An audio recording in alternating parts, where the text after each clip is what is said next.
Hey everybody, welcome back to Kinga and Bam. Got another exciting show tonight. Yep. Got our usual One Piece manga to talk about. Yes, we do. Our giveaway announcement. Yep. We'll reveal the winner for that later in the show. And a couple of TCG leaks. Not too many this week. No, it hasn't been too many. I've been sort of searching out through the Pokemon, the Yu-Gi-Oh verses. Been a couple here and there, but nothing overly exciting to talk about. So, yeah, not too much. Well, keep that nice and short tonight. Yeah. But we'll also talk about our least favorite water types towards the end too when we do our winner announcement. Yeah, we'll jump into that towards the end. Yeah. So we'll get into the chapters first, as always. So chapter 1168, The Snows of Elba. That's Yeah. the one. So continuing from last week, we had. I forgot his name again already. Harold. Every time. I know. I always. You're not being able to remember his name. I don't know. I keep forgetting his name. Either way. Anyway, yeah, I know. So anyway, Harold's not a true fan. Yeah, I know. All right, so Harold's obviously been accepted, well, almost accepted into the government. He's been doing the stuff. He's been doing everything in his power to be able to please them, and so he can, get Elbaf onto into the government as an official country. So, and you can see the general consensus around the world is that they're more accepting now of the giants. They're like, oh, we were scared of them, thinking they were monsters, but now we actually want to get to know them and maybe meet one or something like that. Yeah, people are actually realizing, oh, they're actually helping us because they work for the Navy or they work for the government, so they're not monsters and scary things. So cleaving pirate ships in half with one hand. Yeah. So so we start the chapter off with, as you said, there everyone's sort of celebrating and being like, oh yeah, giants are cool, yada yada. Some have already started in the Navy as well. Yes, some have already joined into the Navy. But it's more so about the I suppose it actually starts off a little bit. Well, it starts off happy, but then really goes sad quite quickly. So yeah, it does a little bit. Like obviously they go back to Elbaf, and Harold's. Oh, who's he talking to? Oh, he's talking to Sol. Talking to Sol. Yeah, he's saying Sol opens up the or he builds the school. The school, yeah. He's saying, it's been really good what you've done to obviously educate the giant children as opposed to them having the warrior lifestyle. I was actually thinking though when I was reading the chapter, quite interestingly. So obviously we can see Sol's already got his burn mark, so it's after O'Hara. Yep. But that would mean that the Navy has had a giant before. It would, because he was in the Navy. He was in the Navy. And then he left the Navy because he found out what was happening in O'Hara. He befriended Olvia. Yeah. His mum. I wonder if maybe he was just a once-off, or maybe he didn't have ties with Elbaf at the time or something. Or... Could there be a Holy Otis story? Yeah. I'm sure you can get around it. I'm sure we'll debuff you. Yeah, it'd be easy to ever get around it. But yeah, I was sort of reading it. I was looking at him like, he's got the burn scars. They're talking about how the giants are now in the Navy. I'm like, well, obviously it wouldn't be world known. No. It was clearly the Sol was definitely it was clearly in the Navy. Yeah, that is a bit weird, isn't it? Yeah. A little bit different. But I mean, obviously there's giants doing their own thing. Idas was held captive for a while. Yeah. Froggy and what's the other guy's name? Dory. Froggy and Dory. Dory, they were off doing whatever they were doing. So yeah, obviously they're scattered out to some degree. But yeah, I just thought that was interesting. But speaking of Ida, so this is where the story gets a bit sad. Yeah. So it's interesting though that they sort of show the end result before they go into what occurred. They're like, oh, here's her grave. Looks beautiful, obviously. It's got the it's right. It's a little scene. And then it's just like, oh, and then this is the last memory. Because when Harold's talking to Saul, he mentions that the best thing he ever did in his life was meeting her. Yeah. The way she changed him as we see like you said. So we see the grave. Yeah. She's died. Yeah. But then it gets to a scene where he's with her and they're talking and just having some laughs and smiles and chat and everyone's there. It's nice. It's encouraging and I think that's probably what makes it harder is because it follows into they're all excited and yes, we can do this and he mentions about doing something exciting for her and her last words she's smiling saying I can't wait.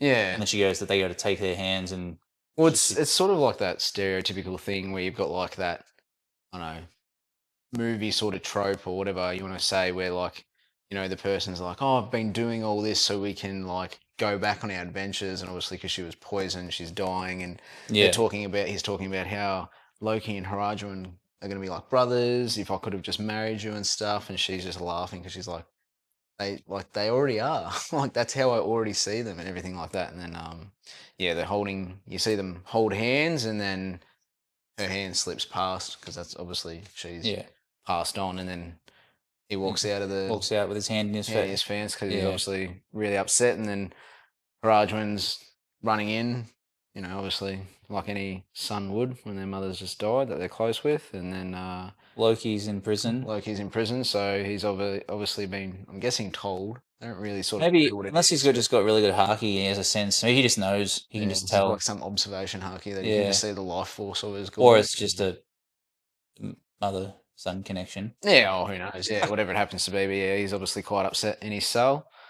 And yeah, so I mean, I think, you know, she was a good mother in the One Piece world. So I'm pretty sure the writing was on the wall as soon as she was introduced what was going to happen there. But anyway, then it cuts back to Marija. Yeah, so back at Marija, we've got Shanks MIA. Yeah. Where the hell has Shanks disappeared? He finished his last mission and then he disappeared. Yeah, and his last mission could have been. I know. I wonder what it was. I reckon it's going to be taking the Gum Gum no Me. You reckon? Yeah. Be pretty interesting. It'd be pretty sick. I'm sure we'll find a bit more out about that. There'll be like a bit of a what did Shanks do in this period of working for the Holy Knights? Maybe. I don't know. But yes, anyway, his absence brings forth the opportunity for Harold. Yeah. So Shanks was, after this mission, he was then going to become a the Deep Sea Pact. Yes. Yeah. But as a no-show, Harold became, or he was asked if he would like to take the role instead, and he's like, definitely, absolutely. Yeah, that means that Elbaf's welcomed into the government. Like, it's everything I want and I need. Yeah. So the five elders take him to meet their true master, or the whatever you want to call him. Well, yeah, it's interesting because obviously at that point he's got no idea, because they walk into the throne room and then all of a sudden his face is like all shocked, and he's just looking. He's like, "Why is there someone sitting on the empty throne?" And of course there's which means he obviously knows about the empty throne too. I think everyone knows about the empty throne. Do they? Yeah, because I'm pretty sure the understanding is like those 20 nations came together. Yeah, but no one sits above it. Yeah, That's what I think the symbolism of the empty throne is. I suppose as King of Elbaf, he probably would know about it. Yeah. And then obviously they're trying to say, well, surprise, there's always been someone there. Yeah. Well, this is the first, we were saying earlier, this is the first bit of conversation we get to see between Imu and another person. Like, there's always been, like, he says a word or two here and there. Like a half sentence or whatever. Yeah. Like, never like a full-on conversation. It's not necessarily all in, like, that one page initially, but there's, like, throughout the rest of this chapter that you can see there's, like, full proper conversation that occurs. Yeah, exactly. And it's good. It's interesting because you see him speaking in that old English. Yeah.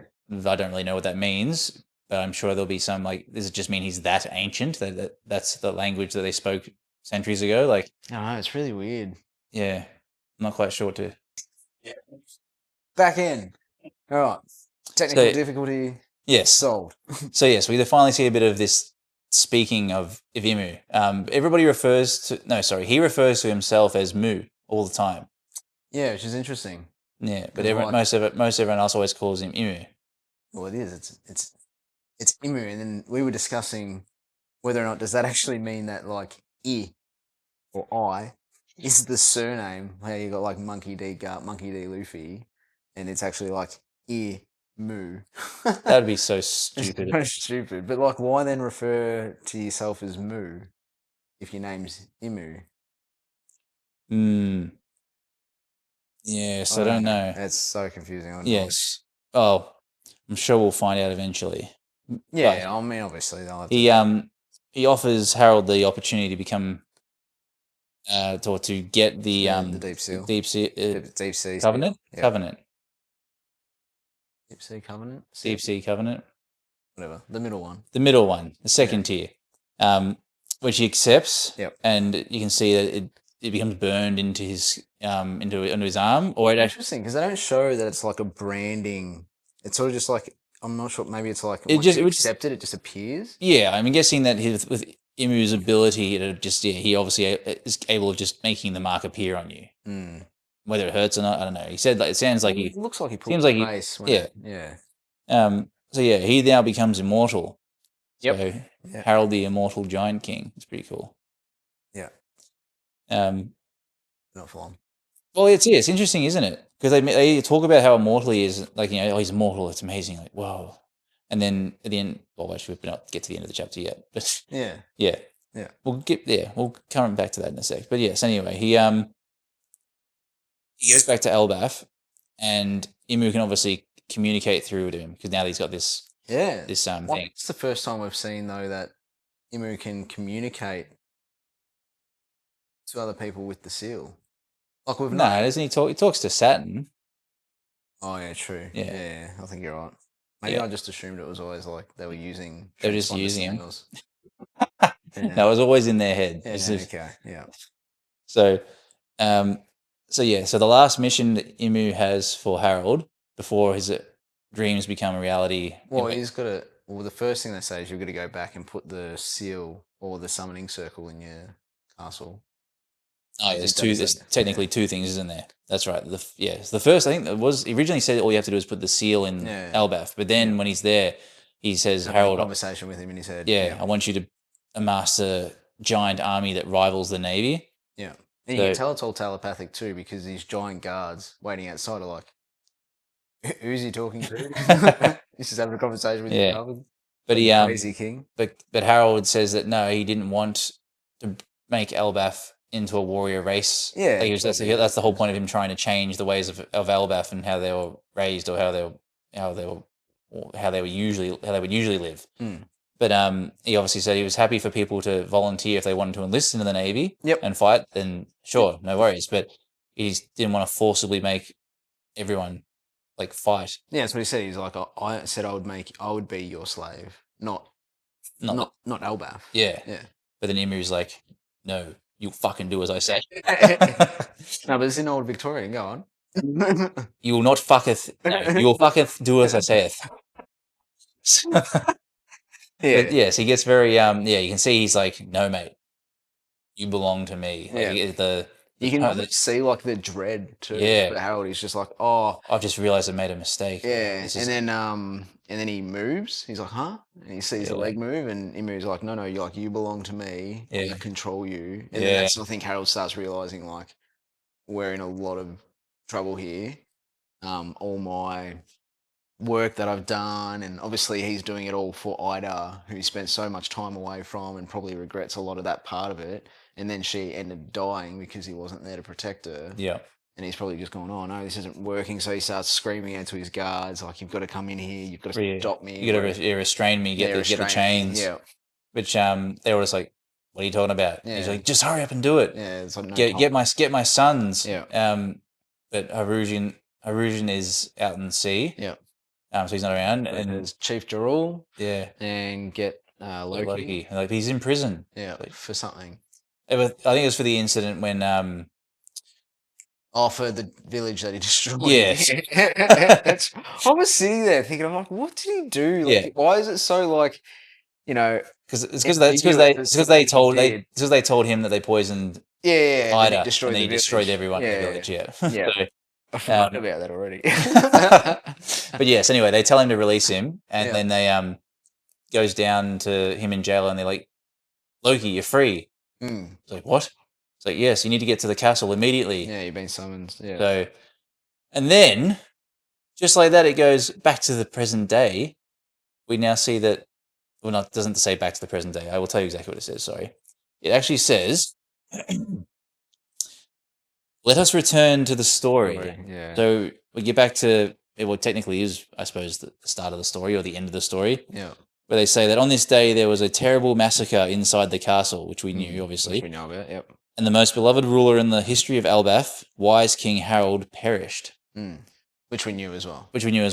But we didn't know that he was technically immortal from the seal before that. So how did he die if he was immortal? What happened?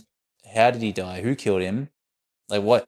Is there something that Loki's obviously the one who has to done it. Because he's always been the one we knew killed him. Yeah. So everybody says. And he's never spoken about it. But what did he do, or how did he do something that was able to kill Harold, who was immortal? Yeah. I mean, we obviously know that Gaban knows about a certain Haki style that allows them to... Well, it just slows down the regeneration for them. Yeah. Is that a certain thing? Does Loki know the same sort of thing to an extent that Harold just couldn't regenerate quick enough? Does Loki have a devil fruit maybe that counteracts? There's been a bit of theory about that there's a well actually because there's there's that hidden devil fruit on Elbaf that was in the last chapter. The last chapter was Yeah, the they've spoken about it. yeah, maybe that that might not be the Gum Gum or the Nika Nika fruit. That might be a different fruit that has the ability to somehow negate or fight against the powers of Imu. Maybe that's why like you were saying, maybe that's why Zebek really wanted Harold on his side because he knew what Imu was. He knew. Yeah, but I wonder if it's got anything to do with like. I mean, not that we ever saw Shanks being able to be spoken to by Imu. I'm guessing at that time of the story, Oda probably didn't even think to have those characters exist. But we know Shanks's left arm gets taken by a Sea King. Yes. And we're assuming he allowed the arm to get taken because it had the seal.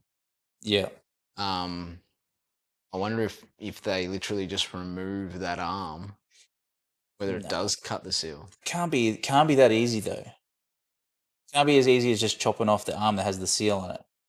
If other people don't know about the seal, it might be a case that no one's actually had their arm cut at the seal level. Unless it's maybe unless it's like a willingness thing. Like maybe the owner of the seal can willingly allow it to be removed, but not by their own hands. Because obviously the people who all the gods' knights, obviously they love their immortality. They're not going to just let people, take their power and their immortality away. Yeah. But if someone like Shanks or Harold was like, "You need to kill me," like I don't want this, and they don't want the power that was given to them, then maybe it allows. I don't know. It still leaves a big loophole into like why did Shanks let the Sea King kill it? Take his arm when he could just let anyone chop his arm off. Like, what's the difference? True. Like anyone could have just chopped his arm off. Why did they have to wait till the Sea King was there? Oh no, it leaves a lot open for discussion. Interesting. Yeah, we'll definitely find out more, I reckon. But hopefully, it depends because the way they end the chapter, it sort of almost says like it's just going to go back to Elbaf. Present time. They would go back to the present time just before Christmas when they're going to go on a 10-month break, and we're not going to see any more shit for so long. And then I'm going to forget all we've just spoken about. It'd be like, oh, where are we again? Skypiea. Skypiea. Wow. So it'd be nice. Is there a break next week? Yeah. Fuck. Yeah. I think there's a break next week, and I'm guessing there'll be another chapter, and then there's probably going to be like 2 or 3 over the Christmas. I'd imagine. Suppose that's okay. But yeah, no, it'd be interesting if they go back and they sort of like if they even go in like I understand like the way it's written, it's like this is the end. That's all we're going to talk about. We're going to go back to the present.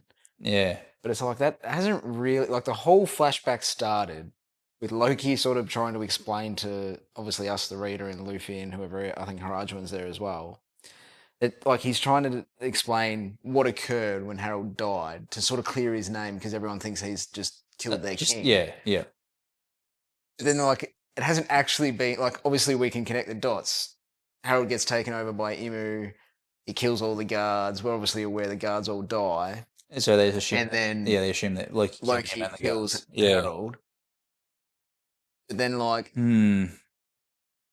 they haven't really shown what happens though. No, they may do like I think Oda's done it before. They may do they might get to a scene now that we're back into we think we're back into present time. There might be a scene where we see Loki attack Gunko / being controlled by Imu.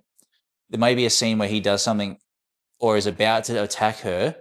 And in that instance, there's a flashback to when he attacked Harold and how he was able to hit him, disconnect that control. Yeah, which then it may come back to the present time, and then he actually does do it again to Gunko, which might release Gunko's or Imu's hold on Gunko. Oh yeah, geez, that'd be some interesting lore drops. Yeah, if Gunko can come through because she clearly has a connection to Brook. Yes, because she knows Brook. Yeah, that's right. Yeah.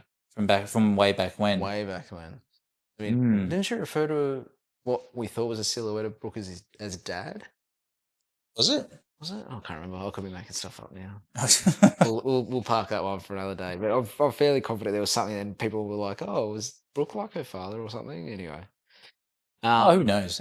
yeah, I don't I'm still waiting to find out who Nami's family is. I'm like real keen on this. Like, is she a celestial dragon, or is she related to a celestial dragon? I kind of hope she isn't, because I don't want to be a part of like blood related. I don't think they're gonna ever reveal. You reckon? Oh, they might, I suppose. You have to. Oh. I reckon there's gonna be some.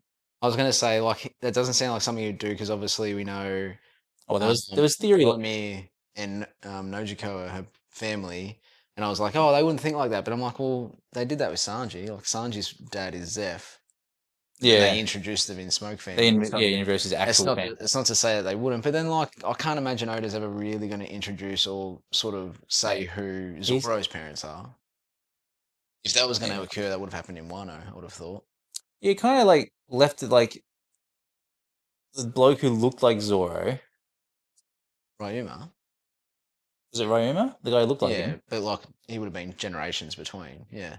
Yeah, well, they didn't say anything about maybe he was his grandfather. That, yeah, they did that. Did you watch that? It was a special episode or a little movie thing for. I don't know if you were seeing it. I'm pretty sure it's on Netflix.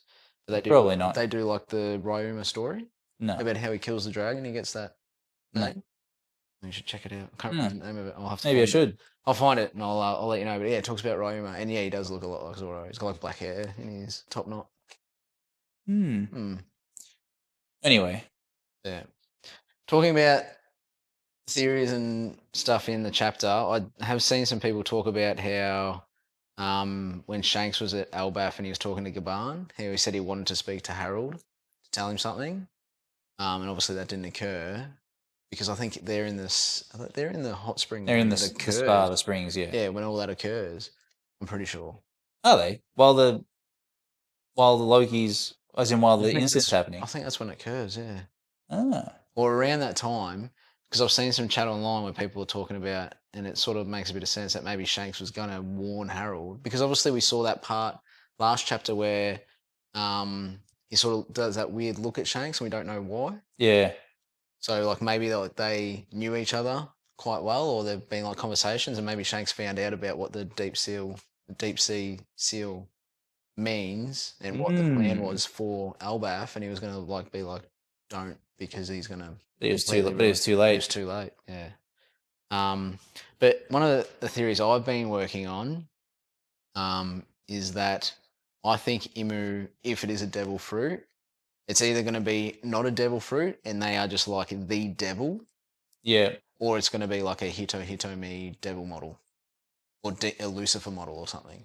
Yeah, okay. Because if you sort of think about how what we've seen Imu's ability be so far, it's all about contracts. Yes. Which is pretty much like what the devil is. You hand over your soul so they have full control and they get what it is out of you. So you're signing up for a contract and there's 3 steps to a full contract. So I reckon whatever the power is once you start signing up to these contracts, obviously the devil slowly gets more and more control over you. Yeah. And you reckon that powers him up as well? Yeah, well, I mean, potentially, because you're essentially getting that person to control. Interesting. And we saw, actually, I don't think you mentioned it in the chapter review, but Harold even talks about how he can feel. He feels more powerful. Oh, he feels more powerful having the new seal on his arm. Yeah, so I mean, obviously everyone's been talking about that Imu is going to be some form of devil because, you know, Gunko had the wings and just what we've seen so far, everyone grows bigger, the horns, all the rest. But like, I think if it's going to be a fruit, it's going to be about contracts, or it's going to be like a Hitomi Lucifer model. Well, I mean, it kind of makes sense because, like, at the end of the day, like, they're devil fruits, aren't they? That's what I mean. There's got to be some. I think Imu is connected to the fact that it is a devil fruit. Yeah. Maybe all devil fruits were originally somehow related to him of some sorts, or like some form of contract that they previously made. I don't know. But then they say devil fruits are a manifestation of what people need in the moment. So it'd almost be like they're... Who needs the jacket fruit? Well, I mean, that's the jokes, right? Like, Who's sitting there going, "Oh, we need God, I'd to- love to wear you as a jacket. what's that? What's that?"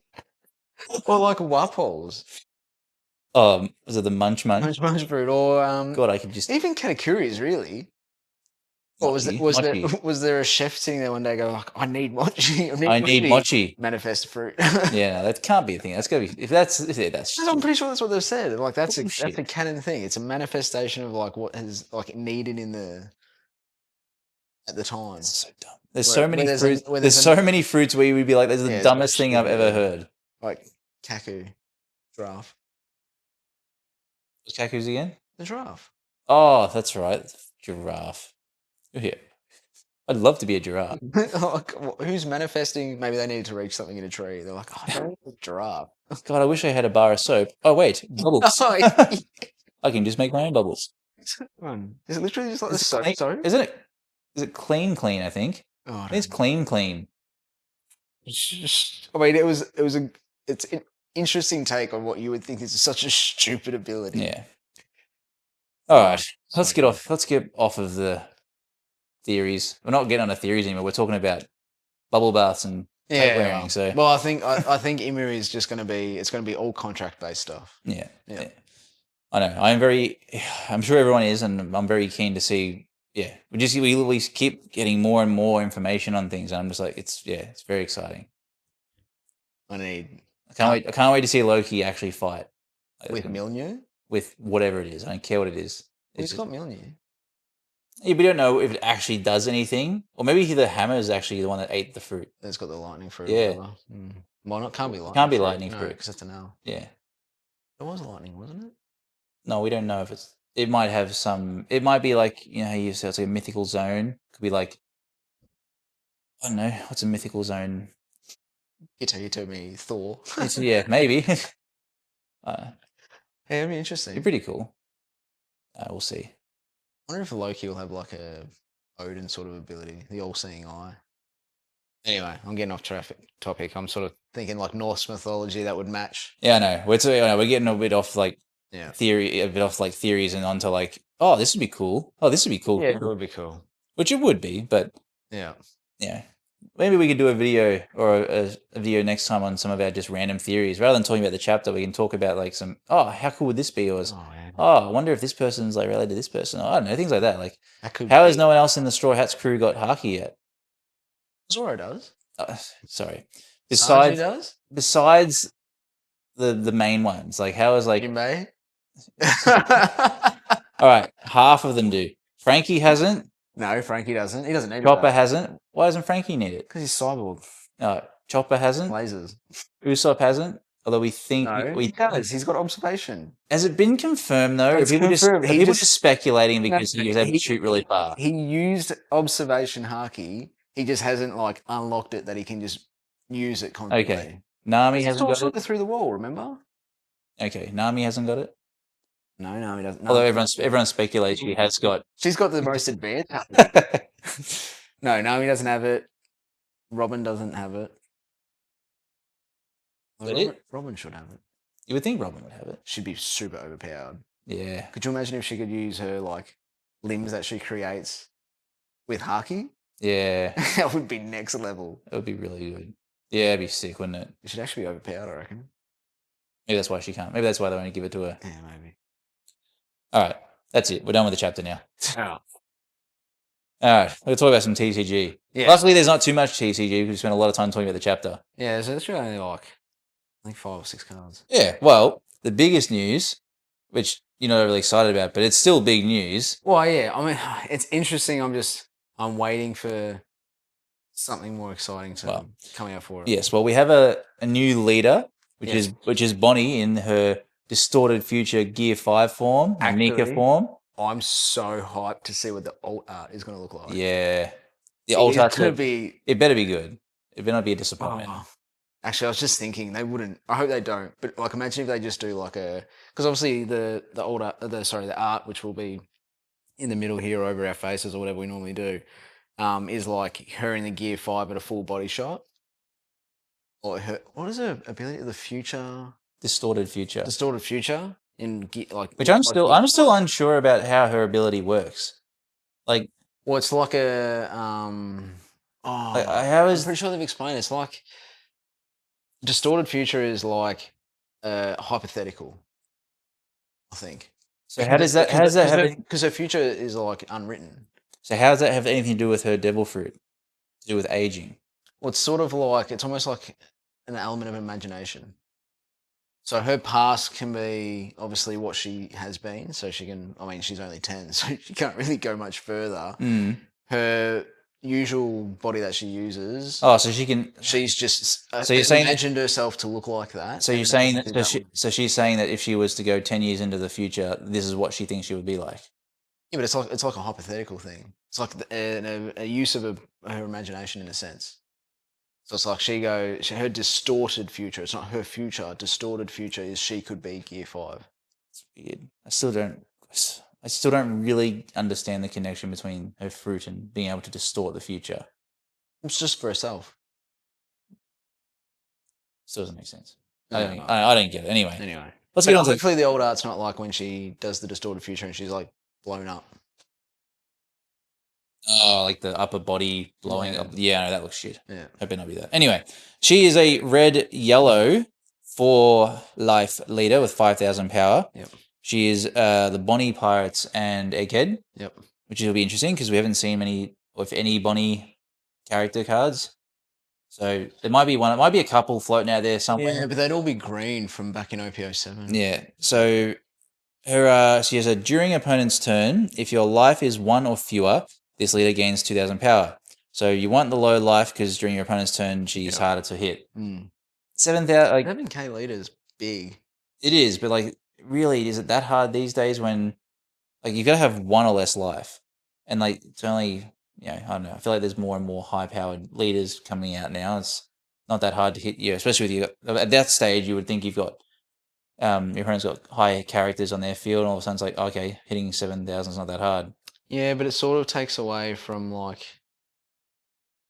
those, I suppose, the players that are throwing out like the small bodies, like lots of them. Like no one's going to be able to reach the power level without you having to use up all your Don. Suppose not, but it'd be a risk.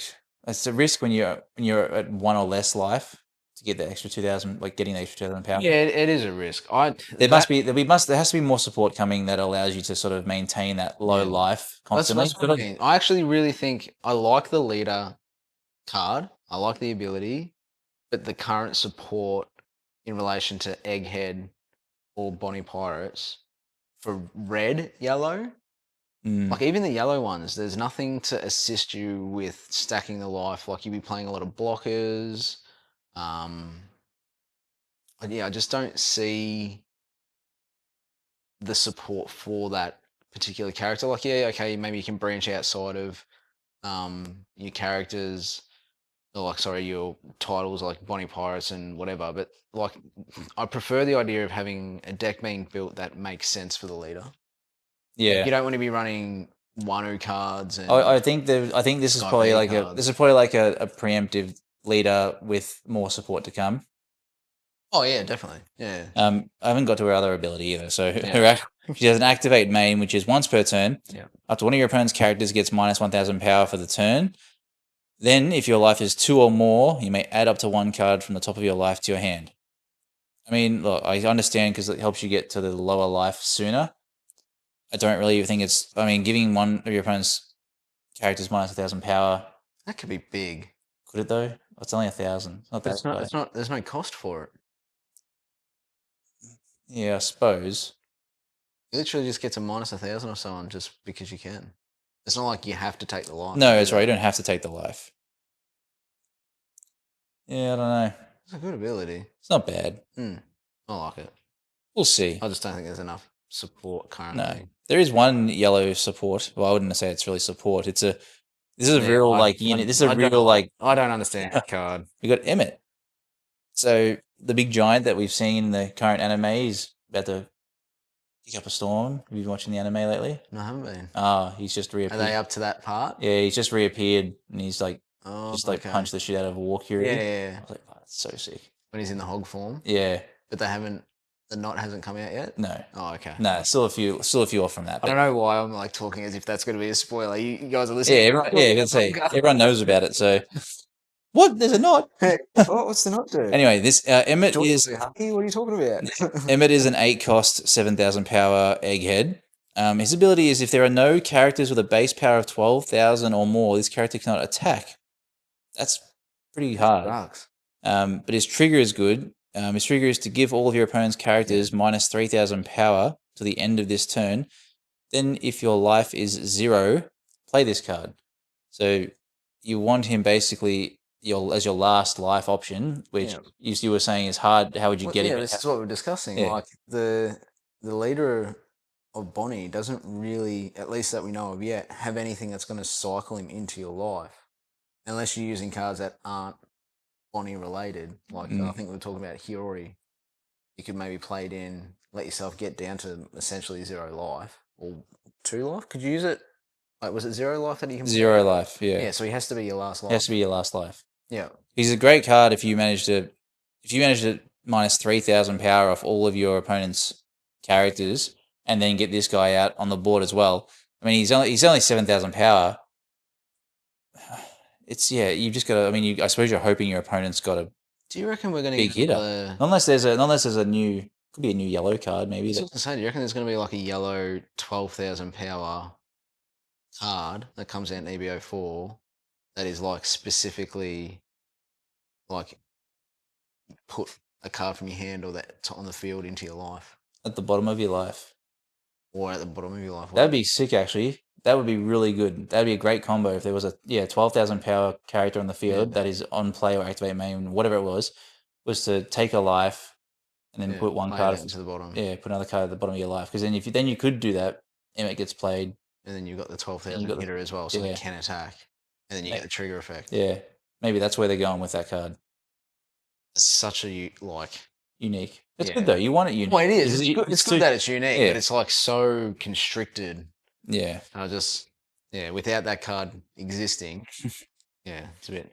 Actually, is the 10-cost Bonnie Rush from ARB2, is that 12k? No, it's not 12k. No, she's Rush though. I think she's Rush. I think she's 9 cost 10 or 9 cost 11. You keep looking at it. I'm gonna check that out. Well, there's only 2 more cards that have been released, revealed. Boa Hancock, which I'm very excited about because the new Hancock leader coming out in OP14 will really utilize this. She's a 5-cost, 7,000 power. No counter, but it doesn't really matter. Her on play is to draw 2 cards and trash 1, which is good. Good deck cycle, good hand cycle. And a trigger, which is to play up to 1 character with 5,000 power or less and a trigger from your hand, which anyone who knows playing Boa is most of the cards in your hand. And it'll be, most of them will have 5,000 or less and most of them will have trigger. So you're guaranteed to, if this card's in your life, you play out another card, which is great. And then if this card's already on the field, is KO'd, your leader ability allows your opponent to take a life. So it's real nice. And the last blue card, which this is actually really sick. Oh, sorry. Just to go back to the Bonnie, you were right. It's 910. I just built it all up and then you just lowered it down. All right, go on. No, you've ruined it now. Go into your stupid Bonnie. Oh, that was it. It was 9 and 10. And that's the end of our show. Chaka. Chaka and Pell. I'll chucker you in a second. He's an 8-cost. They are an 8-cost, 9,000 power Alabaster. Yep. With double attack, which is pretty sick for 9,000. And then on play, you may give your active leader, and it's important that it's active, your active leader minus 5,000 power during this turn to draw 2 cards. Now that doesn't matter because the leader you play this with, Vivi, you won't be negative. You won't be using it to attack anyway because you're going to be giving your character Rush. Yep. So you're going to give this 8-cost, 9,000 power with double attack Rush, and you get to draw 2 cards. That's huge. It's a really good card. You get draw power. Yeah. You get great attack on life. Yeah. Like your opponent's not going to take the hit. They're going to either block or they're going to be like use all their counter in the hand. Yeah. It's And at that point in the game when you're playing that card, it's going to be really hard for someone playing against when you've got VV, where they're going to have to like preemptively either keep their counters high, preemptively keep Don active on the assumption you'll have this card. Yeah, or you're gonna have to. I mean, you could if you got blockers, you could block it. which isn't so bad. Yeah, but then you still have to use, like, that turn before, you might not have wanted to play blockers out or something, but you're going to have to preemptively play to protect against this card. Yeah. Because you know it's coming. Because 9,000 is very hard to then stop the next turn too if you don't Huge. stop it. Well, but even then, you're saying 9, but it could be 11. Well, exactly. You give them more Don, exactly. Yeah. Yeah. And then whether you got any cards that can activate Dawn or move Dawn around to other characters. Like, I don't think Nami will be in circulation then, but isn't the red Nami? Yeah, red Nami does that. Gives one rested Don to a character. There'll be a few you could run Luffy, Luffy when it's on attacking, give one Don to one of your characters. There's a few. Otama? Negatives? Negs? As well? Like, if you're using negs against things, like if you got someone's leader and they don't have any blockers and you neg their leader at all. I don't know. Actually, maybe Otama's only character. I'd be only character. I don't know many cards that neg leaders. Yeah. But still. Either way, that's a good card. That's a really good card. So, that's all the leaks for the One Piece TCG anyway. They're probably running out because, I don't know, they've released so many so quickly. I don't know. I'm pretty sure I read somewhere that it's, I could be very wrong here. Black, purple, blue. Maybe it's green, purple, blue that are getting released with OP 14. I don't even think it's red, yellow that's getting released with 14. I think that's getting released with 15. So even though we're getting the leaks for EVO4 for like that leader, I don't actually think we're getting it until like April next year anyway for us. Yeah, okay. I'm pretty sure. I saw someone break down. It's like, so we're getting like 3 colors and then 3 colors. In the separation. I'm fairly sure it was like red and yellow. Red and yellow must be together. I think they're together, and I think it's in the second half. Yeah, okay. Yeah. Well, should we get into the part that everyone's been waiting for?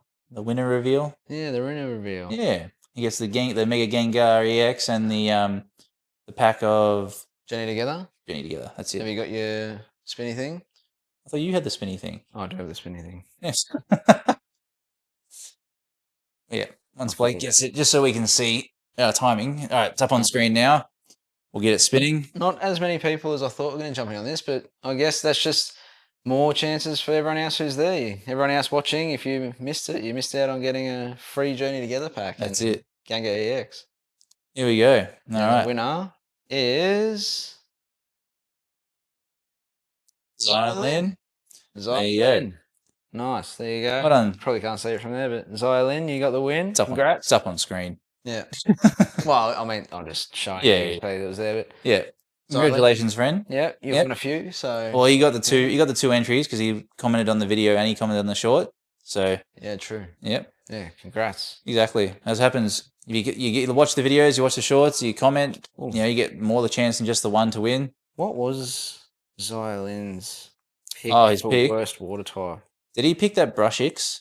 Or did he pick... Oh, was it Brushix? If it was, good choice. I hate that Pokemon. There was a few ones. I saw somebody pick Primarina. Somebody picked Sobble because he's just a depressed little tadpole. Sobble? I don't know why. Because he's a depressed little tadpole that cries all the time. No, it was Feebas. Take that off him. How can you say Feebas? I mean, that's like saying Magikarp's the worst water Pokemon. It evolves into like... No, so what he actually said was Feebas because it's a knockoff of Magikarp. Okay, I can sort of see that. Yeah. I mean, Feebas is like I suppose in terms of like uselessness, Magikarp's also pretty useless. But Feebas is an ugly looking Pokemon. Yeah. It does evolve into a pretty cool looking Pokemon. Yes, a very elegant, beautiful Pokemon is the whole point of it. It goes from an ugly duckling to a beautiful swan. Yeah. But we thought we'd also discuss our least favourites. Oh, yeah. So I had a couple, but I think I'm just going to go with my least favourite starter water type. Okay. And mine is Puplio. Puplio. And to be fair, overall, it would probably be his entire evolution line. I do not like the clown seal thing. Yeah. I mean, I get the theme. Like you're talking like circus, clown, loser, seal balancing the ball in the nose. Everybody hates me. Yeah. So, yeah. I don't know. Again, it's whether you're talking about just like the final evolution for Puplio, whose name I'm forgetting. Primarina. It's just too pretty for me for a starter. And it Yeah. really sucked. I remember when it came, because that was X and Y, wasn't it? Nah, Sun and Moon. Sun and Moon, was it? Oh, yeah, Sun and Moon. Also the worst, I reckon, Yeah, well, we discussed generation. Yeah, last week. Oh, wait, did we discuss worst gen? No, we haven't done that. We pretty much were saying it last week. Well, yeah, we were let's say- saying the allowance stuff was just annoying, everything like that. Yeah, okay. But, Maybe we'll- yeah, I wasn't huge on that evolution line, which really annoyed me. I think it was actually the first time I've ever played a Pokemon game where I haven't chosen a water starter, because I was like, I just don't like the final evolution. Yeah, okay. It just threw me. I hated it. Yeah. But anyway, Who's your water? least favorite water was Gorbis. Oh, The pink, really? The pink sperm. When you say it like that, it sounds horrible. It's just, what is it? It's the evolved form of Clamperl. I don't know. What's the difference between that and Huntail? The one that looks like it looks like just a eel with teeth. Yeah, I suppose. Gorbis looks like an elegant eel. Now it just looks so like how does that evolution line even work anyway? How does a clam turn into whatever the fuck that's supposed to be? You give the tooth to Clamperl for the what did I say it was called? I've already forgotten his name. The Huntail. Huntail, You give deep sea tooth to him for the Huntail, and you give the deep sea scale for the Gorb. Yeah, that's what I mean. When does the evolution line ever work for it? It doesn't make. Yeah, generally there's not. Yeah, I suppose. too far of a stretch. There is like a lot that's a stretch. You know who is retarded? Love Disc. Who made a fish that looks like a love heart? Oh, I mean, it's cute though. Yeah. Yeah, but I mean that is also useless. How does it actually swim? Like it's got no fins. Does it have its whole body? Yeah, well, it's like love hearty ass. Probably just does this because it's like a love heart. So then it just But it doesn't look like there's any bends. So is it literally just like who swaying through the water like this? probably the same way where it's like where's all the water from a water Pokemon come from? Does it just internally just keep on creating itself over and over? Okay. All right, fair I'm enough. not going to get into the DNA of Pokemon. But yeah, Scorbis, just no.